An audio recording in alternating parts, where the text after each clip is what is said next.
Well, there we go. All right, let's I'm see. going to double check to make sure things are good, but it should be good. Oh, I see us. There we are. All right. So I think that we are live. Beautiful. Well, hello, everyone.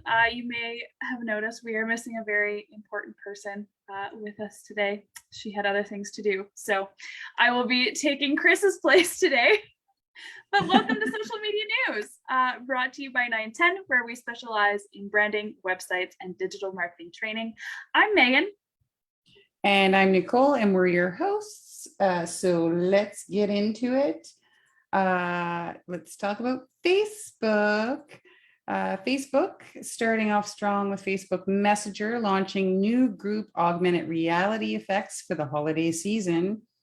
The platform is rolling out some new features, including influencer-inspired AR video effects for group calls and can be applied to multiple people in the chat.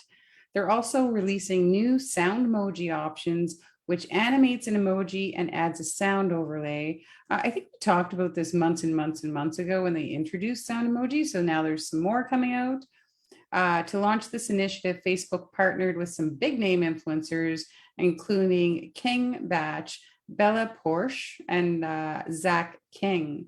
Hopefully I pronounced those all right. They've also jumped on the success of the recent re-release of Taylor Swift's album Red and have included audio from the album to their sound emojis. That's pretty exciting. The new feature rollout is also testing a new split pay option in groups that allows you to split the cost equally between everyone in the group. Payments can be facilitated directly in the app via Facebook Pay. It seems as though this may be a push to incorporate more e-commerce capabilities into the platform itself. Facebook, now Meta, has been in the news consistently over the past few years due to data breaches and collection scandals. And now it seems they are partnering with research and academic organizations to provide these institutions with more information on coordinated, inauthentic behavior. The goal for Meta is to limit the amount of what they call malicious behavior on the platform, particularly in regards to political and medical misinformation and mass reporting of activists and journalists, as well as develop systems to help detect patterns and changes in said malicious behavior. That is really awesome. There's so much misinformation out there. So good move, Meta. Oh, yeah. Last month, Meta removed 4 networks originating in Palestine, Poland, Bulgaria, and China, resulting in 852 Facebook and Instagram profiles, along with 99 Facebook pages being removed. Most of these networks were detected due to internal investigations into suspected activity related to local unrest and political conflict. Meta has also removed groups from France and Italy engaging in mass harassment of journalists and elected officials, as well as medical professionals. Another Vietnam-based group was also removed recently for falsely mass reporting activists and government critics. The collaboration with researchers and academics will help improve detection of the coordinated inauthentic behavior and help to build better systems in identifying shifts as well. They've collaborated with a range of organizations, including CrowdTangle and Digital Forensics Research Lab at the Atlantic Council, the Stanford Internet Observatory, the Australian Strategic Policy, Graphica, and Cardiff University. Now, we all know that Meta is a conglomerate of mass proportions and has a scale and reach many corporations wouldn't even dream of. However, in a recent ruling by the UK Competition and Markets Authority, the CMA, Facebook may be forced to sell off the recently acquired Giphy. I love Giphy, guys. If you haven't used Giphy, just go check it out online. It's so fun. After an investigation, the CMA found that the acquisition of the GIF platform by Meta significantly reduced the potential for competition from other social platforms. It also arose concerns to the additional data collection that was possible through the merger. Another aspect to the deal that caused the CMA to raise concerns was the pre and post merge ads platform that Giphy supported. Before the acquisition, Giphy had ad tools that were sophisticated enough to provide significant competition to Facebook. And after the acquisition, the ad program was completely shut down. Meta will likely appeal the verdict, which means they won't be selling Giphy anytime soon. But if the ruling stands, this could mark a shift in regulatory approval of acquisition deals. That was a lot about Facebook this week, Megan. A lot about Facebook this week, a lot of different things about Facebook this week. I mean, on one hand, we're talking about how they're starting to share this data to help maybe prevent issues and mass reportings and inauthentic behavior, as they call it. And on the other hand, they're, acquiring more data. So, we never really know what Meta is up to, but we try and keep an eye on it. Well, and I'm super happy they are taking actions against those that are really causing this unrest or this misinformation around the world. But it's going to be an endless battle. So these partnerships will hopefully enhance and expedite these groups of getting off the platform. Absolutely, absolutely. And on brand with the theme of ad capabilities, TikTok has released a new best practices for driving conversions from your TikTok ads. The release showed that for general video ads, high definition full screen videos with a clear call to action or CTA, and that were between 20 and 35 seconds proved to have a drastic lift in conversion rates. It showed that high definition videos were shown to have a 312% increase in conversions. That's ridiculous. Full screen showed a 91% lift in conversions. Videos that had a clear, concise CTA had a 152% lift, and short videos between 20 and 35 seconds showed a 205% lift in conversion. Wow. That's ridiculous.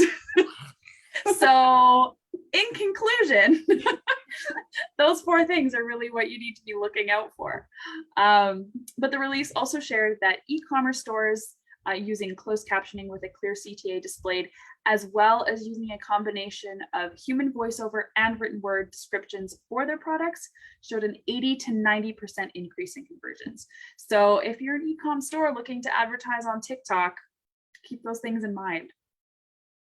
And as a business looking to get into the TikTok space ourselves, we're definitely taking some notes. I am. Holy. In other news, if you're looking for some last minute popular gifts for your friends and family this holiday season, TikTok has also released a list of some of the most popular items under TikTok Made Me Buy It trend. The list compiles 23 products and includes everything from food all the way to makeup. Some of the more intriguing items include a self-cleaning water bottle that uses a UV light to kill bacteria. Another one is a water bottle that can change the flavor of your water just by flipping a dial. They have, I think, over 40 plus flavors in this water bottle. It's crazy to me. And another one is a mug with a built-in warmer in the bottom. So I know I will be looking at getting this product. Yeah, I want that on my Christmas list immediately. Right? I am a slow drinker, and by noon, I'm still working on my first cup of coffee and it's cold. So I definitely will be looking into that. Love that. To view the full list of products and links to the purchase pages, visit tiktokgiftguide.com. I would definitely recommend taking a quick look for nothing else other than to see some cool products. In other news, TikTok also launches a new transparency center. So kind of in line with all this data that we've been talking about with Meta. But it's to share insights in its content removals and actions in the platform. It's no secret that social platforms have to have some way to regulate the content that's being produced in order to keep all the viewers safe. And we can all imagine, wow, that's a big job. Many creators have even accused TikTok of trying to silence them by shadow banning, which is pushing people's content down the algorithm, removing content, or even permanently banning accounts for speaking out against racism and ableism and things like that. So in an attempt for transparency, maybe inspired by Jack Dorsey and his resignation letter, we don't know, they released a report to share this content removal and the requests for such. The number of videos removed by region, the requests for removal, and the ability to compare this data to previous reports. So in Q2, they did a little bit of a breakdown of the different reasons for removal. So in Q2, 41.3% of removals were listed as minor safety related violations. 20.9% were removed for illegal activities and regulated goods. 14% were removed for adult nudity and sexual activity, and 7.7% were removed for violent or graphic content. So there is a wide range in there and a lot of content to be removed. So an interesting thing, though, the report also outlined government requests to remove and restrict content.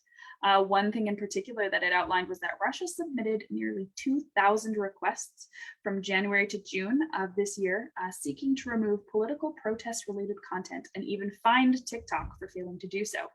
It seems that TikTok has become more influential in that region to spread ideas and information on a non-government platform. So if you're interested in reading the reports yourself, you can find the Transparency Center if you go to TikTok, that's tiktok.com/transparency. Now, I don't know about you, Nicole, but I find it absolutely fascinating how social media has to navigate through these different social and political situations as global entities. I mean, they're corporations, but they also have such a mass influence on the globe, on everybody. It's wild to me. It is so wild, and it's going to take a whole office tower of people to be able to do what people are asking them to do. Yes. But I wanted to go back to some of those initial lift statistics on some of those business ads, and a few things I wanted to highlight is the lift is really substantial what they're reporting, but I think we need to caveat that with they just launched some of these tools, so they're on. Well, I wonder if they're comparing it to a base of 0. Mm-hmm. The other thing I find shocking is high quality video is performing quite well when they're constantly talking about TikToks not being ads and being authentic TikToks. So Yeah. That's interesting. But I kind of wonder if it's more like the quality of the video versus the high production value, because I know there's definitely a separation between like highly edited, highly that's true. Yeah. You know, with the captions and things like that, versus just having a good camera quality. So I kind of wonder if maybe that's what they're referring to, but you're right. TikTok definitely does set those caveats of, we want genuine, authentic content. We don't want these highly mass produced ads. So it's interesting, definitely interesting to see that those perform so much better than others. I know we've talked about it a lot in social media news and in our digital marketing boot camp. You know, we at 910 aren't yet on TikTok, but it is 100% on our radar. We do own our digital property on the platform. So if your target audience is part of the demographic on TikTok, 2022 is your year to have an impact and start planning now and having some fun making some of those TikToks because obviously the stats are progressing. Time to take a look, guys. Absolutely. On to something I'm a little more at home with. Now, when you're thinking about LinkedIn, you probably don't associate it with Gen Z, but we all know that they're becoming an increasingly critical market for businesses. That's why the platform shared new insights about the young generation using their services. I would say they're probably not talking about the lower end of Gen Z, who are the 9-year-olds, but more towards the 24-year-olds. The overview analyzed data from 78 million Gen Z members, that's a lot of members, on the platform to examine trends of engagement, how and where they spend, what companies they purchase from, and more, those kind of things. The insights show that between 70 and 75% of the demographic value learning new skills, being successful, and being financially secure.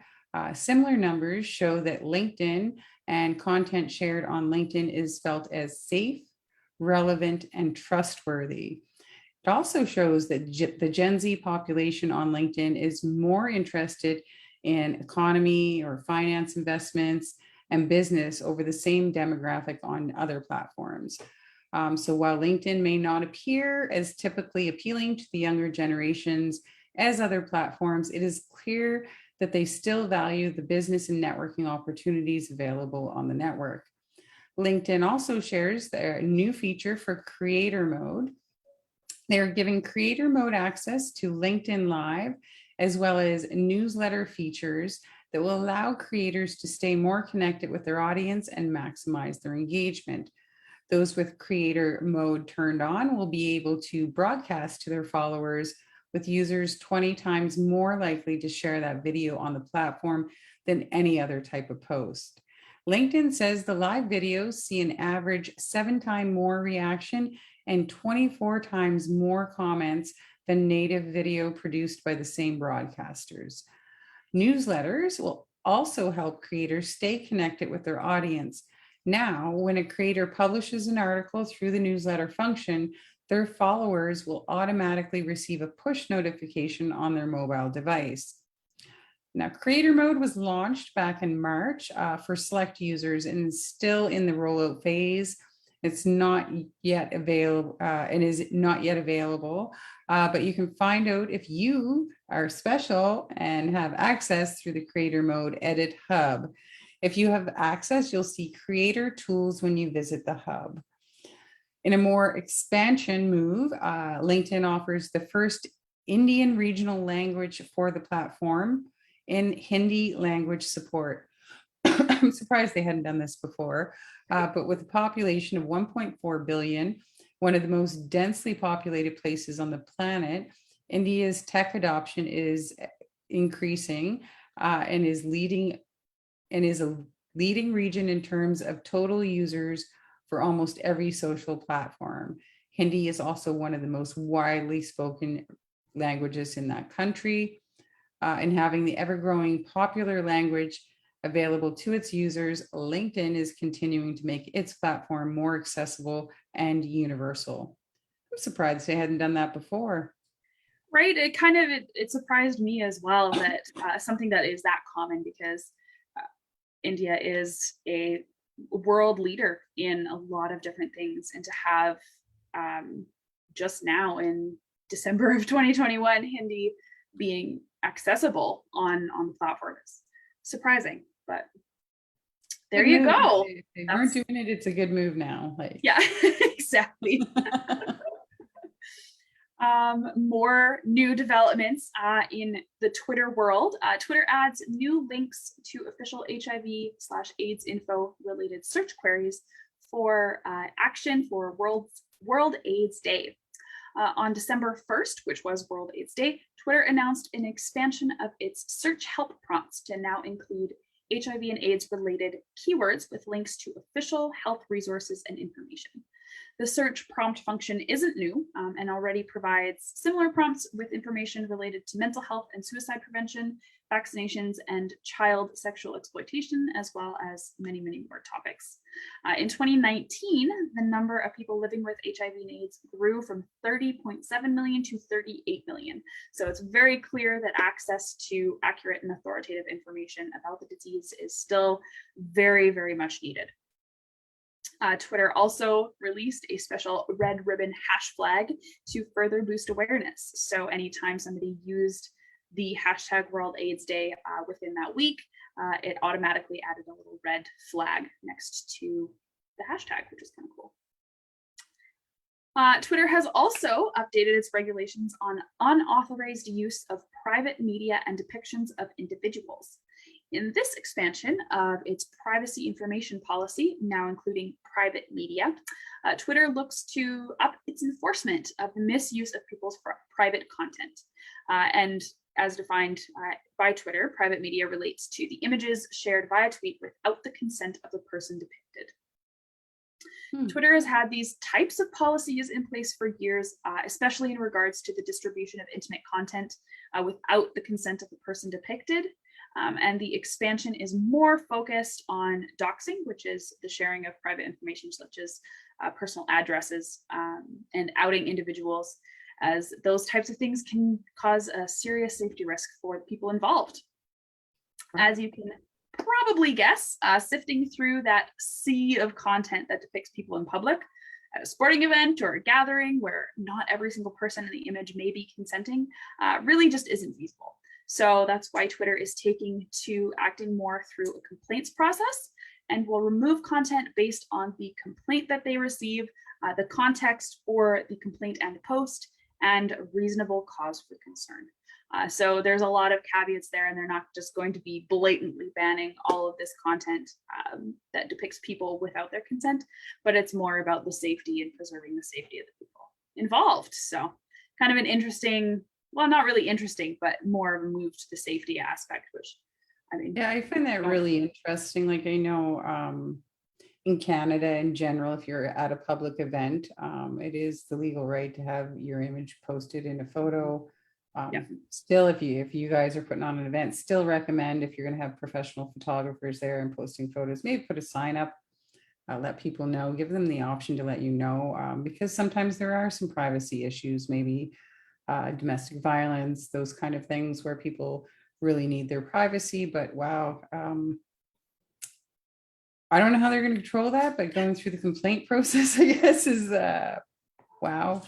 Yeah, the enforcement on that is going to be very tricky because, I mean, Twitter being one of the largest social platforms in the world, there's a lot of content there to sift through, and that's a big job. Wild, yeah. Oh, so much social stuff this week and social action with the platforms. It's good, but it's also it's going to be a lot of work for them. Oh yeah.